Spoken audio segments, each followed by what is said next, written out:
Un lac au plus bas en 2018, une sécheresse sévère en 2019. Le phénomène s'installe désormais chaque année dans nos départements en Savoie-Mont-Blanc. 2020 ne fait pas exception. Depuis début juillet, on connaît des conditions très sèches, avec quasiment pas de précipitations, ou des orages ici et là. Et donc la situation des nappes et des cours d'eau s'est dégradée. Et le 22 juillet, on a été obligé de prendre un arrêté d'alerte sur deux secteurs, deux territoires, donc le Chéran et le Fier. La totalité du département de la Haute-Savoie pourrait être très prochainement placée en alerte. À l'heure actuelle, des restrictions dans les bassins versants du Chéran et du Fier sont en vigueur. Alors, sur le premier niveau, qui est la vigilance, en fait, ce sont des incitations à économiser l'eau, à ne pas la gaspiller. Ce sont des recommandations. Et quand on passe en alerte, comme c'est le cas aujourd'hui sur le Fier et le Chéran, là on passe sur des mesures d'interdiction. Donc comme l'interdiction de laver les voitures ou de remplir les piscines. L'enjeu est le partage de l'eau entre tous ceux qui en ont besoin.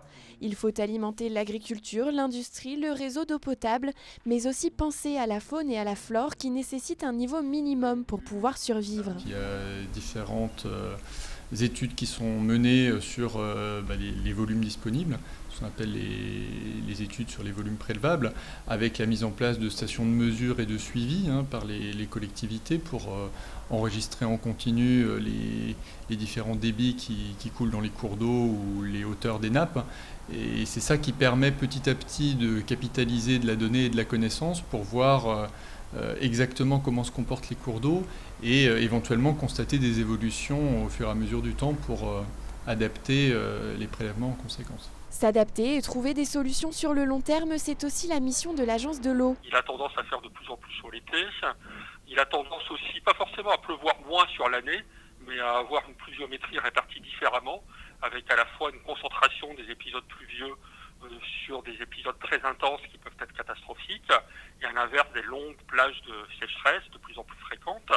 Et puis il y a aussi une tendance à une diminution de l'enneigement hivernal. Tout ceci fait que la tension sur la ressource en eau, elle va s'accroître, elle s'accroît déjà, elle va de plus en plus s'accroître avec le changement climatique. Éviter le gaspillage, lutter contre l'imperméabilisation des sols, récupérer les eaux usées ou les eaux de pluie sont autant de solutions d'avenir qui doivent permettre d'éviter l'accroissement des tensions autour de la distribution de l'eau. Les orages annoncés ces prochains jours n'éviteront pas le renforcement de l'épisode de sécheresse dans nos départements dès la semaine prochaine.